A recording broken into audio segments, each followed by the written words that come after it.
You got yourself a point there, sort of thing. And then off I went.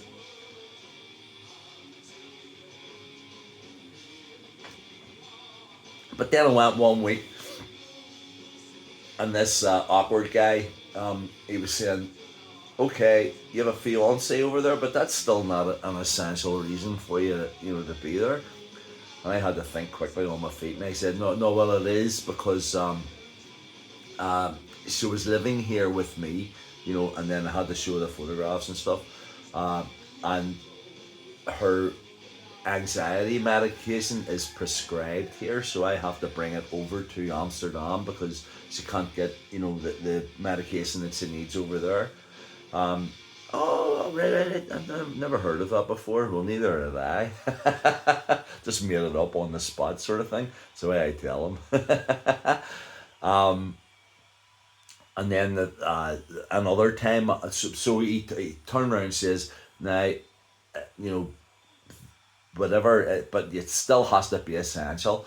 So every week, things were building up, and I was sort of sitting down and working out what can I do to make this easier, or what can I do to beat this new thing, because every week something new was happening. You needed 3 tests, and you needed, uh, all these different things in order, to travel, and I was beating it every single time.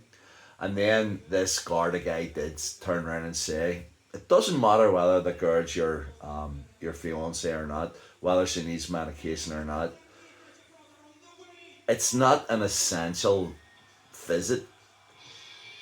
She's gonna be over there. She's living, she's breathing, whatever. And I'm sure she's got some medication from the time you were over before, sort of thing."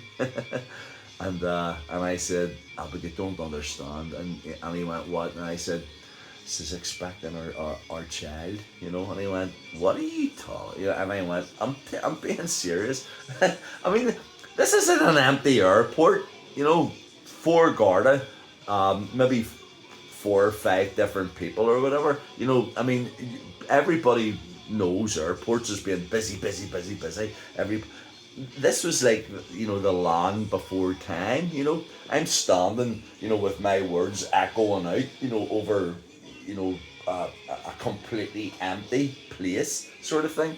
And I said, "She's pregnant, and I have to be over there because she got pregnant while she was there, and then this whole outbreak happened, and she couldn't come back to me, so I have to go to her, you know." And none of that made sense whatsoever, but it bamboozled, the Garda guy. And I gotta say, I mean, every time I got through the guards and up to the departure area, once through security and stuff, security was no problem. I mean, if you got past all the questions and answers, sort of thing, security didn't care.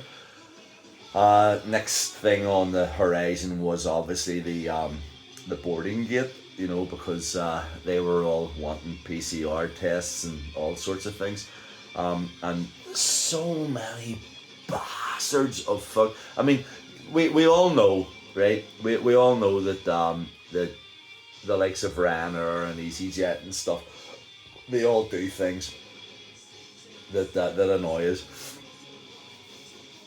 and you see those programs and stuff, and somebody's flight's cancelled or whatever, and then there's a bit of an upheaval or whatever.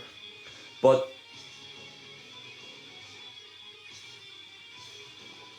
this was a time whenever there were very few people travelling, at any given time. I mean, I remember being, as I say in a previous vlog, I remember being on an airplane on my own, just with airplane staff. But most of the time there was maybe just 20 or 30 people, on a flight, sort of thing. And those people, in especially in Ryanair, still had and took pleasure in telling people that they couldn't travel, and these people were maybe going, I've got university on Monday, and they're going, "Yeah, but you're you've got this PCR test, but you need this lateral flow test. You haven't got that, and you know, let the people on the plane, they're wearing masks, let them get over there to their family or to their, to their university and sort it out there, go and get the test done and stuff. Because it wouldn't have been the first time that I'd actually got a test done in the airport, uh, to be able to ensure that I could go.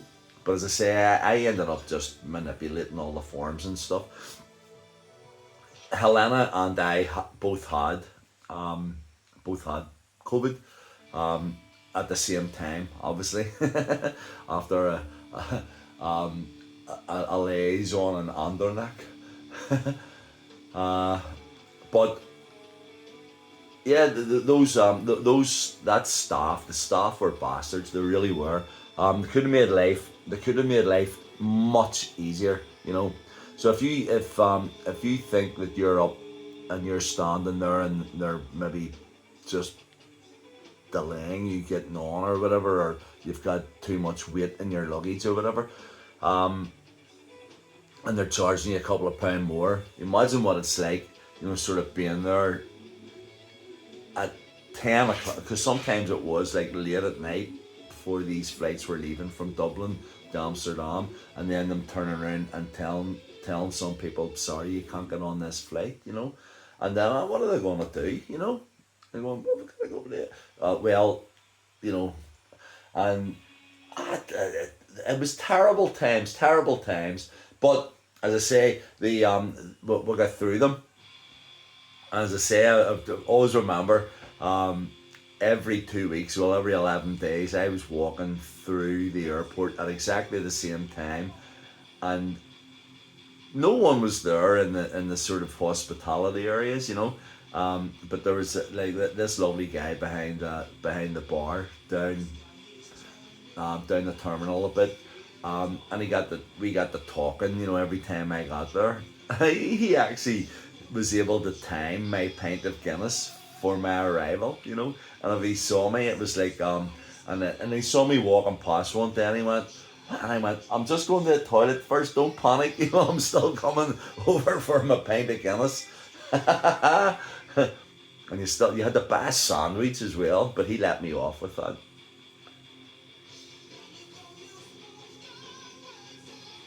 But and when I got to Amsterdam and stuff, everywhere was shut. All the bars were closed and stuff. So Helena and I used to spend weekends, just in her beautiful little home, and I met her, went in and had coffee and wine with her parents and stuff, and then we would go into Leiden, which was like the nearest city to where she lived. But everywhere was sort of, as I say, on lockdown, closed down, no bars open, no nothing. But the Leiden people discovered a way of, the bars did anyway, of still having people buying stuff to keep them ticking over. So they sort of put up these signs saying, hot drinks available, and no beers, no spirits or whatever, but hot drinks. So you would go to outside the Duke. That was a brilliant bar. Used to meet my mate Andy, Crystal Palace fan for his sins, and big Seamus, and there was a lot of guys, and girls as well, used to meet at the Duke. And at this time it was like just so crazy, because everybody, this was like 5 o'clock in the evening, and everybody just wanted to socialise, but it was impossible to do so. I mean, I was over in Amsterdam or over in Leiden or with Helena, so I don't know what it was like here most of the weekends.